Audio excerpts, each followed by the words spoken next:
good afternoon, good evening, wherever you are. I'm Ben Choder, CEO of CallRevu, and I am so excited for this episode of Inside Track. And we have two incredible special guests from Morgan Auto Group, the one and only Tom Moore and Grant Hocking. And I am so excited because they're going to talk to Eric and about Tealium and CallRevu and how we help deliver smarter, more connected customer experiences, unified data, real-time context. You're going to not want to miss this, and you're going to want to participate. Ask a lot of questions. I'm going to sit back and watch. Everyone have an incredible show, and now I'll leave it to you.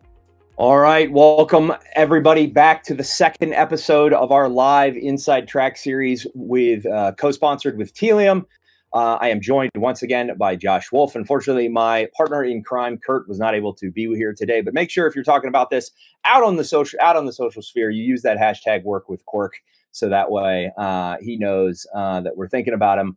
And we're going to bring Tom and Grant here from Morgan Auto Group on stage in just a moment to join us for our second part of the conversation and around real-time personalization. We're going to get an understanding of how Morgan really transferred their conversations from static kind of, simple things into a real set of personalization and got all of the throughput from everything that's happening on their website and everything that's happening with those conversions from there through the phone system with CallRevu. And we're going to learn where they are in that process and how it went through. So last time, Josh, we talked a little bit about the kind of the theory of this in practice. And I know we're going to bring Tom and Grant on to talk about it and actual practice.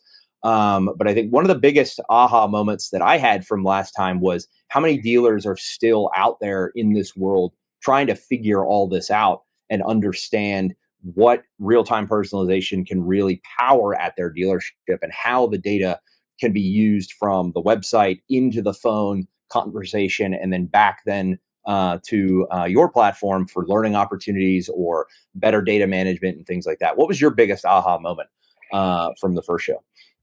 Yeah, I think there are lots of sort of limitations in the way that sort of traditional software can be used to personalize the customer's experience, and lots of silos between these different technologies.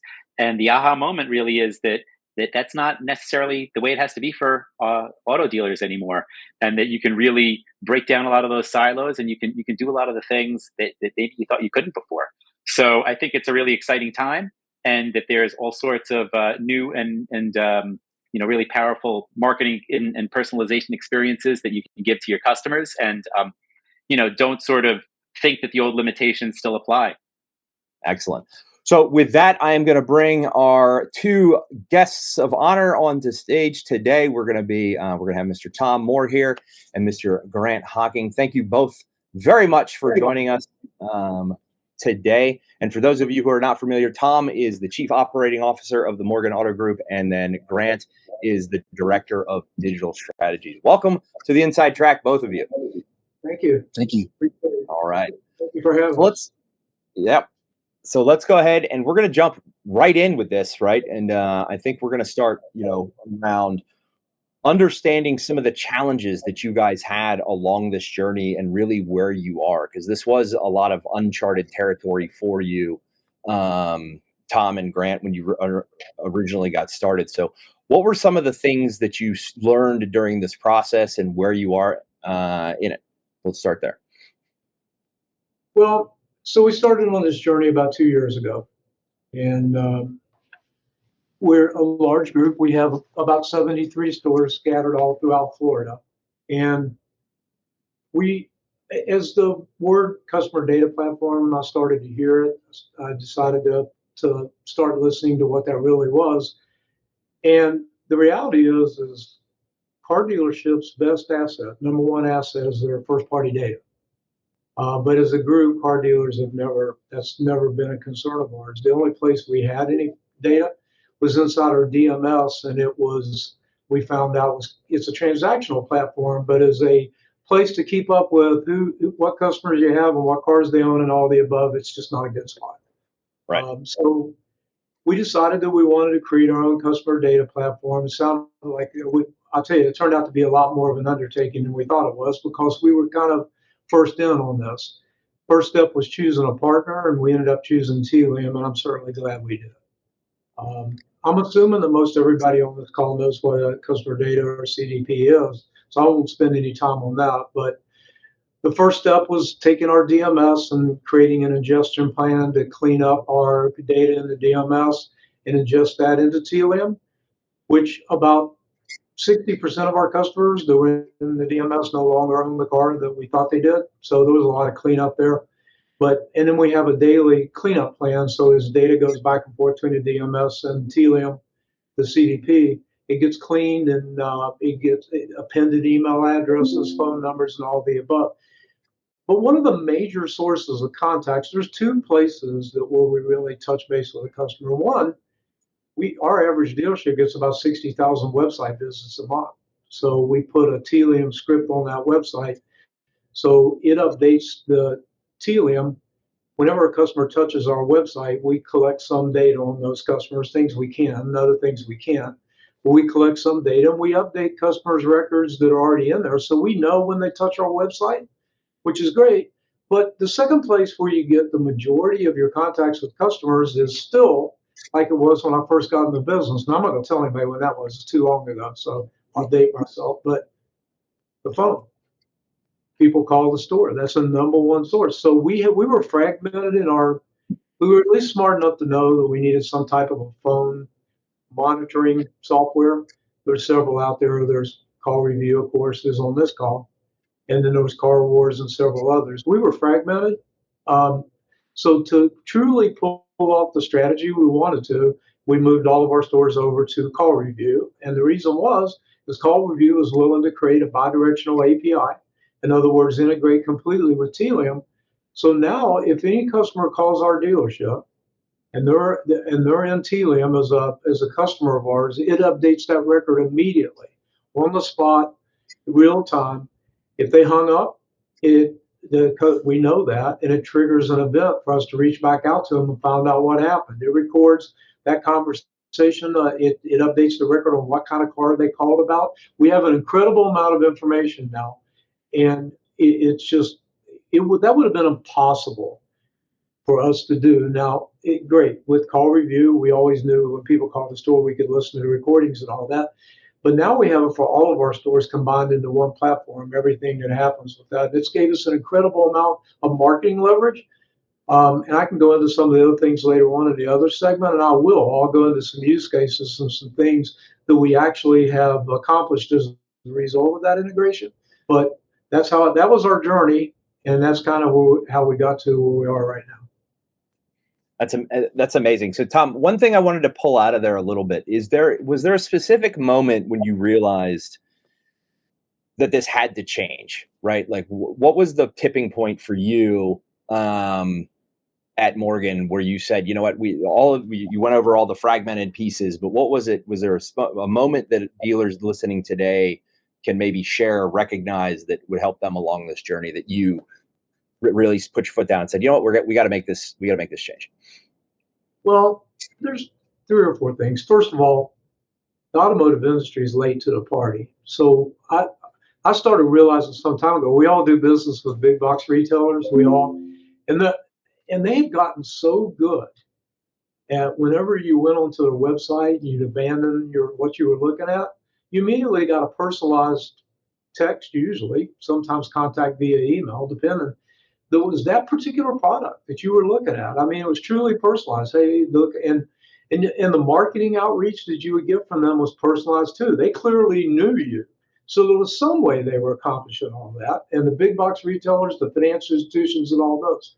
So I knew we had a problem because we were unable to do that. And I always thought, geez, wouldn't it be nice if we could market that way ourselves? But there just simply wasn't any way to do that. So the aha moment for me was as Brian Pash reached out to me and said, hey, have you ever thought about a customer data platform? And once I realized that, that's how these big box retailers and the financial and all the other ones, so that's how they know exactly what their customer did, how they know so quickly what their customer did and how they send all this personalized marketing, because they know everything about their customer and they have a way to keep up with that and update it on a real-time basis. So I guess that was the aha moment for me. That's what caused us to move forward. That's great. And it's really interesting to hear, because I've talked to several dealer groups around, and it's very similar story across the industry that we're hearing. And that story that you just told is, your counterparts in different verticals or different industries are the ones that are taking that over. So before we move on to our next topic, just real quick, I want to get this question: is what systems or workflows were the most disconnected for you guys and were kind of the low-hanging fruit that you wanted to fix first in this journey? Our CRM, our DMS, mm-hmm. and our phone, and our phones. Those three, they operate independently, and there's been a CRM for a long time. Everybody has a CRM. Everybody has a DMS. I would assume most car dealers at least do something and recording their phone calls, or at least knowing some type of an alert system when customers call. But all three of those were the ones that were the priority for us to connect those to Tealium, to our CDP platform, because those are the three most important ways, and then our website, of course, too, as well. So Right. all four of those now, there's not a single, but we don't allow a vendor to put a CTA button. In other words, like best price or praise your car or get your payment, things like that. We don't allow them to put one of those on our website unless it's connected to Tealium as well. So every single part of our website, every click, hover, swipe is connected to Tealium, and we record all that in that customer's file. The technology that Tealium has that allows that to happen is sometimes it's hard for me to imagine how they could take all those different reference points and combine them into one profile. But they do, and it works. That's amazing. So I want to move on to our next section. And as I do that, I'm going to put a poll up real quick for our audience. So we'll be able to see that poll popping up here in a couple of sections. But I want to shift gears a little bit around and to, walk through what it took to connect the data and systems like you were just talking about, right? So you talked a little bit about where the three systems or four systems were. Your phone, your CRM, your DMS, that were all in separate buckets. What were the first steps that you took to connect that data? Because we were in there, and then you brought Tealium in. So where was the first step you took to really start hooking those systems together? Okay, so Tealium built the CDP, but basically there was nothing in there. Step one was to connect the DMS, which, if we would have just connected to DMS, we would have taken a trash can and thrown it into a brand new room. So we had to find a data cleanup solution, a data hygiene solution, which we did. We partner with another company who cleans that up, and it cleans it daily as it goes back and forth. So step one was to hook up the DMS. Step two was to get a script on the website. And by the way, all the automotive websites, if you decide to do this, we did some work for you, because when we first started doing this and told them we wanted to put Tealium script on the website, every single website platform says, no way, it's not going to happen. We're not going to put a script on the website where you're able to pull data. I said, well, it happens in other industries. Long story short, that took a while to convince them to do that. We got one of them to break, and the other ones did too. So that was a huge journey. And then the easier journey really was, the hardest part was moving all of our stores over to one platform, CallRevu, even though 60% of them already would. But then that was a pretty easy connection, because you all built a super or bi-directional API and worked closely with Tealium. So that was probably the least difficult part of the journey.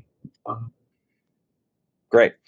So, Josh, I know you've been involved in this process, right? And then, Tom, I'll start with you, and then Josh, I would love you to elaborate a little bit more on how you guys do this. But how did adding the scripts and everything really help you centralize that data out to all of the stores and give you the visibility into everything that you were looking to achieve there? And with that, as you're answering, Tom, I'm going to put our poll up on stage there so we can see, how close is your dealership? We got a pretty even spread there. We've already implemented.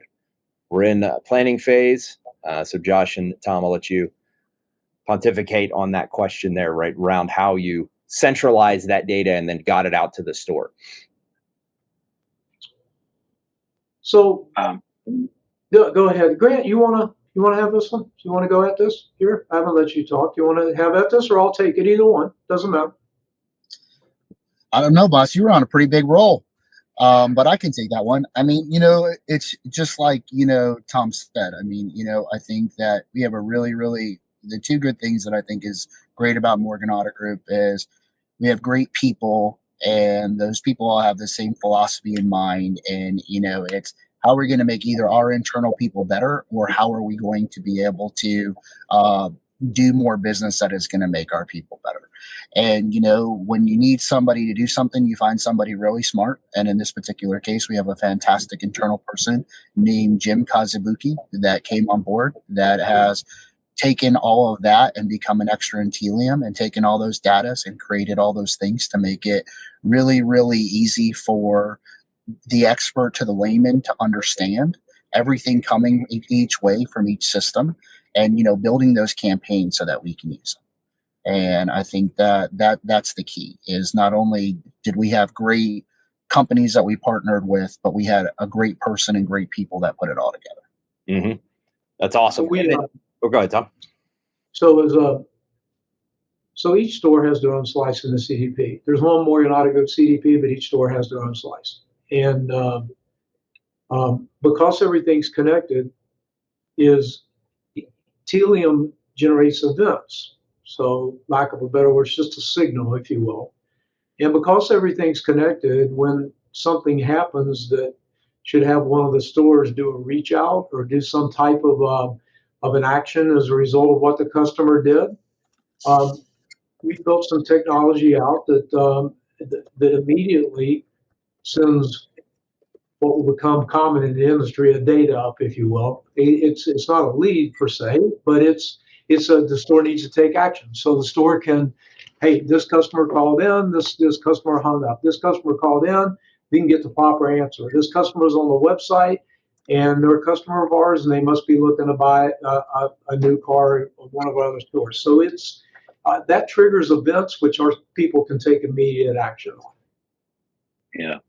So from my point of view, you get to a really detailed level to be able to stitch all this data together. There's a lot of details to consider, but I think what works best, what I've done with a lot of customers over the years, is you start on the big picture, right? You have to understand what types of people are you looking to target, what types of informations you need for prospects, what types of informations you need for active shoppers, for past customers, and then you work your way backwards. You work your way backwards down to the little bits and bytes, the little attributes of what you want to track, and then you go even further backwards to figure out what sources these signals are going to come from, these events, like Tom just said.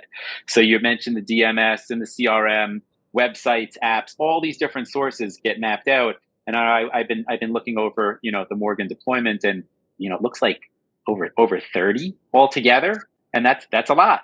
So it will be overwhelming if you just start at that level. But if you start at the big picture and it's really strategic and you know what the value is, that's what brings you back down to that level of detail.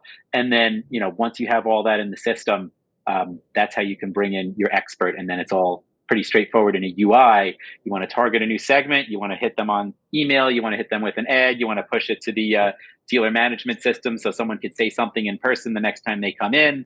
We have all those integrations built out and ready to go because we were thoughtful in advance, thought about all those different destinations, all those different sources, and we have them all wired in. So, looks like Morgan really did this the right way. They thought about it strategically. And when you think about it in the big picture, you're sort of set up for success now ongoing. You have a lot of that data ready to go for whatever that next use case is, even if you don't know what it is today.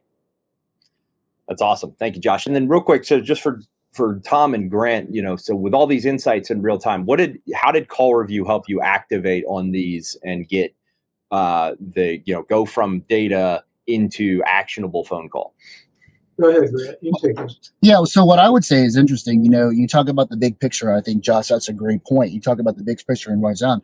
I'll say the first step, and earlier you asked about aha moments, is the first thing that we realized that we had to work on was our infrastructure. Not only were we talking about the fact that we made a great decision to partner with CallRevu, but we needed to take that partnership a next step, and we needed to also partner with our internal IT department, with our internal stores. So it took us to a place where you say the first place it took us is infrastructurally, how we needed to do our customer experience. I mean, when you talk about the basic level of sales, sales service, right? It goes so much more in depth. And now that you're piecing together and stitching together all this data, what you're really finding out is the customer's telling you how they want their journey and their experience to go. So that was step one. Step one was that infrastructure, setting that up. Then step two was making sure that we could teach that tech to where our people could use it to the best of their ability and get the most out of it. And some of those ones, those aren't the easiest things, like with CallRevu, they have fantastic things like Avid and, and voice recognition and things like that. Just making sure that our people, one, the ones training it fully understand it. And then two, are able to set it up properly, because that's the key. Tech is great as long as it's one, utilized, and two, set up properly. So once we went down that road, which we knew from a Tealium perspective that we had all the data, we had to reconnect our infrastructure, redo a lot of our IVRs, redo a lot of our call routing. That's when we were really able to get, once we knew that customers were getting to the right places, start using the synopsises and start using the AI description of what that is to make more powerful comments, more powerful calls to meet the customer where they were. But it started with infrastructure, which is interesting, but that's where we had to go first in order to tee it up to have those proper conversations. Sure. And Grant, I want to stay with that on the staff training for just a second. What did the timeline look for that, and how did you chunk that out? Because I know you guys have a lot of stores. Was that handled, on a per store basis, or did you pull everybody together? And I know, there, so I don't. Hopefully, I'm not opening a. No. That's a good one. So once again, great leadership, great ideas, great people, and we have a great group of people called e-commerce directors. We have 5 of them in our company, and they took that on, that role and that responsibility on for their group of stores to take that and direct it down and make sure that we had that avid completion and stuff like that. So we went to our experts, made them even more experts at this, and then they were able to filter that down and hold their teams accountable. So we were able to probably do a much bigger project because of that siloing of those professional people. Sure. That's awesome. And then, so with that, I want to go and move on. Thank you, Grant. Before that, we have one question from the audience. Did you guys throughout this journey have to involve any type of data cleansing solution they're interested in knowing? Yes, we did. If you build your CDP and you do not have data hygiene for your DMS, as you ingest it into the CDP, you're making a horrific mistake. We used, it's no secret, it was, some of you may have seen it in Automotive News or in NADA, the announcement. We use Automotive Mastermind for that. Why do we use them? They have a really great business intelligence platform they've already built out. And they're part of S&P Global, which includes Equifax, Polk, and a whole bunch of others. So it was a one-stop solution for us that we pass it through their business intelligence platform from the DMS into the CDP and do that, and we clean it back and forth every day. Great. Thank you, Tom. So let's go ahead and jump into our next section here, which is around the conversations and follow-up, right? So let's start with, and Grant, I put you on mute real quick, so you'll have to unmute yourself when you get back. But how did the conversations actually start to change when you got this up and running, and what type of change did you see in your agents, whether it's on the fixed op side or the variable op side? So I think it was, for me, it was really interesting to see the percentage of conversations that were happening. You think as somebody who's teaching on a sales call, a lot of sales stuff, that pricing and salesy stuff is being really discussed. When really what we found was a lot more of it was product knowledge related and related to that particular dealership and or brand, which, is interesting how all things kind of have their proper timing. And, I think that the cool thing about the CDP for Morgan and all this type of stuff is we've really seen a massive return to that shopkeeper reality, right? That local wanting to do business, customer experience, buy from who you like, which was completely different, as somebody who's not even that old in the business, 14 years in the business, completely different. Yes, customers have always bought from who they like, and they've always wanted to do business with people that they appreciated, subject matter experts, but how fast it moved back. And we really realized with that follow up that we needed to make sure that we had subject matter brand experts in what they were talking about for their dealership. Which really, you think you want to make negotiators, right? We want to talk trade value. We want to talk price. We want to talk payment. But really, it was more so, no, we want to talk Toyota. We want to talk BMW. We want to talk this. And I thought that was pretty interesting that came up and that we really needed to move back towards that brand awareness. Yep. Anything to add there, Tom? No, I think it's good. I think, yeah. Right. So for both of you on this one, I know there was a lot around you mentioned at the top, Tom, a big part of this was, and as we talked on the rehearsal and we've talked before, is there was some issues around follow-up and being able to, actually know who was calling, whether it was they hung up or whether they disconnected or whether maybe they just didn't get reached out. What new capabilities around follow-up did you guys really unlock, and how has that turned around some of the behaviors at the store? So because we have CallRevu connected so closely with Tealium, again, there's not a single, consider this. We can actually, if one of our stores is struggling with selling a particular model of the cars they can actually ask Tealium to build out an audience of people that have looked at a VDP of that particular car or have called in and had conversations with our salespeople about buying that particular model of vehicle over the last 30 days. And they can export that into an audience.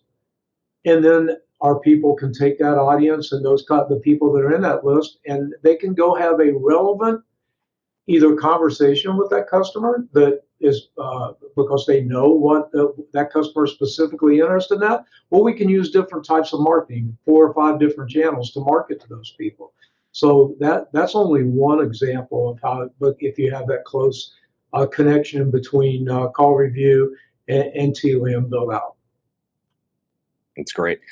Were there any, before we move on to the next section, I know you're very passionate about the next topic, Tom. Were there any other big surprises, things that maybe worked better than you thought they would, or maybe the opposite, right? Maybe things that you wanted to initially tweak off the implementation? Say that one more time. Were there any big surprises, or were there any big kind of takeaways that you were like, oh, this isn't working the way I expected it, maybe we tweak it a little bit? Too numerous to mention. I mean, there's been multiple different instances along the way. It's all been a surprise, but sometimes difficult. But all the challenges, we overcame all of them, so we got where we are. I mean, I mentioned one, couldn't put the script up on the website was one. The vendors wouldn't put it up there. Number 2, none of every one of our websites, and I'm sure the people on this call's websites too, they probably have multiple vendors that provide products on their website. It's almost like having 14 websites instead of one, because when the customer interacts with that vendor, they're really off your site, even though it's still part of your site. Getting them to connect, getting them to integrate with Tealium, that was a huge undertaking and very, very difficult to do. We had to kick a couple of vendors off the platform because they wouldn't cooperate. They came back later though. So there were multiple surprises along. Amazing. So let's get into, as we move into our next section here around results and some of the business impacts you guys are seeing. I'm going to launch our next poll, and that'll be popping up for our audience here in just a moment, and then we'll share the results here in a minute. But let's talk now, Tom, you're very, very passionate about this, and we've talked about this a lot. So first question to you, what metrics improved, or what were the KPIs that your initial set that you wanted to look at right when you got this integration done and up and running to improve? So the most important thing to me was, so until we built out Tealium, we had no ability we have about 36 million visitors to the Morgan Auto Group websites a year, all of our stores combined. That's a staggering number, isn't it? But unless they gave us a lead, and only 1% did, we didn't know anything about it. So we now have the ability to, because of the website integration with Tealium, we now have the ability to see how many visits we get and how many form leads we actually do generate. But more importantly than that, we're able to collect information and market to customers we couldn't see before. And so my number one thing that we're working on right now is making sure that we generate as many of those opportunities on people we couldn't see before, and developing marketing and different ways of reaching out to those customers so we can turn them from an anonymous shopper, if you will, to someone that we can get interaction going with and get our team interactive with, and we can turn them into a car sale.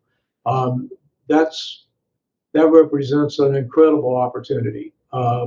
Another opportunity was we realized that on these service scheduling pages, as an example, it was amazing how many customers abandoned those, couldn't fill them out. We didn't know that before. We only saw the ones that did schedule from the tool. But that was a very small percentage of the people who are engaging in the tool. Now we know the ones that kick out of the tool, and we're going to generate approximately somewhere, based on the most recent, the last 2 months results, we're going to generate around $60 million in additional customer parts revenue just by capturing those customers that abandoned a service scheduler before. Sure, some of those may have made their way to the dealership without us being able to tell that, but I'm not willing to bet that all of them would. So even if we only capture half of that as a true attribution, that's still $30 million we didn't have in fixed operations growth. Grant may be able to share some examples of some other metrics that we're working on. I mean, we've always been, as you well know, Eric, we've been always focused on our phone up closing ratio. That's been, ever since we first met CallRevu, that's been a huge focus of ours.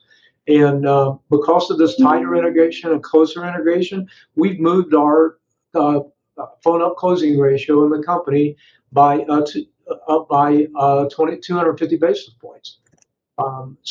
Which is huge on the amount of phone calls we get at the company. So, Grant, do you have any other ones that you want to talk about on measurement points that we're currently using? No, the last one was the big key for me, is how much our closing has gone, and then I think it was kind of touched upon, but just the engagement, the overall engagement when you're speaking with power has just gone up tremendously. That's awesome to hear. So I think the other what I think I want to go to right now, what, and you mentioned, you brought it up, excuse me, you brought it up a little bit, Tom. My 5-year-old I thought he was about to bust in the door, and we were going to have somebody joining us. But the beauties of working from home.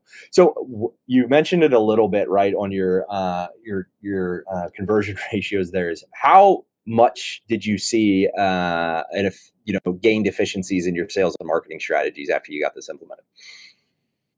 So that's the next big area right there is we think, well, we know that we're going to be able to spend less money on marketing, yet be more effective. Simply because we're not wasting. We do a lot of direct mail. Florida direct mail's effective at a lot of our stores. All you had to do was go in the store, and a lot of that direct mail was driven around trade your car, get a lot of money for your trade-in.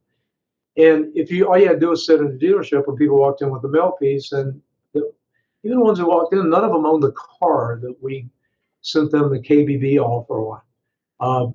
Very few of them actually did. And there was multiple customers, and same customer had multiple listings in the DMS. So by cleaning the data up, we now send out half the direct mail pieces at a store on a direct mail event and get twice the return. And the best news is the customers who walk in actually own the car that we sent them the offer on, which makes it so much easier to turn that into an actual car sale. That's one of many examples of how we can make marketing more efficient. And I'm 100% convinced that car dealerships, we have been too. We've always been in the spray and pray business, where we just spray marketing everywhere and pray that it works. But personalized marketing will be the future of the automotive business. It already is in most other industries, but we have a vision of what that personalized marketing looks like for us. We're not there yet, but we're getting there every day. And that's what we're focused on, is that when you're talking to a customer about something that's very relevant to them, and it's personalized to them, that your conversation is going to be a lot more effective than just some general conversation that you're having. Sure. Love it. So with that, I'm going to add our poll to stage, and I'm going to move us in because we are at just getting up in time. So I want to ask both of you a couple last couple of questions, and then we will say our goodbyes. So, what advice would both of you give any of our audience here who are just starting this journey? Right, where should they start? Josh, I would love for you to jump in with this as well. Awesome. Yeah, I would say, this is your opportunity to reimagine the way that you interact with your customers, right? The world is completely used to Netflix and Amazon and Facebook and, real-time adjustments and real-time personalization and real-time messaging. And, Tom had mentioned it before, that a lot of the tools in the auto industry might have been perceived as not working that way. But if you have the right capability to connect them together, in this case, we help with some of that at least. That you can start to do the exact same thing, and so don't think that the limitations that you had in your marketing and customer contact tools have to be there. And that, I think that's the biggest thing to consider and to really sort of aspire to.